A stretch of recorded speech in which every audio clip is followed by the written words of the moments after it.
Yan mga karudsad, naglilinis naman tayo ng tilapia. Pero bangos ito. Pero mayroon ditong tilapia. Yan. Yan.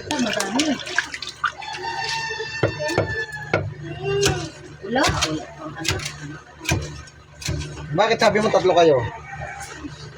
Tapos yun ang isa. Sama ko sa bahay.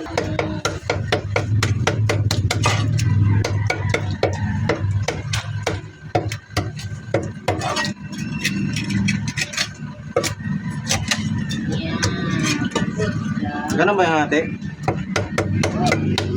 Ito yung tinatawag na putol? Ha? Ito yung tinatawag na putol? Tungaon. Pamok, oy. Tungaon. Ano yung tungaon? Anong salita yun? Bisaya ka pala? Nung kasama namin dito, Bisaya yun, taga Bohol. Sasabihin man ko. Ha? Cagayan? Ako sa De Oro. Puro. De Oro? Cagayan ano ka, bale? Ha? Ano? De Oro?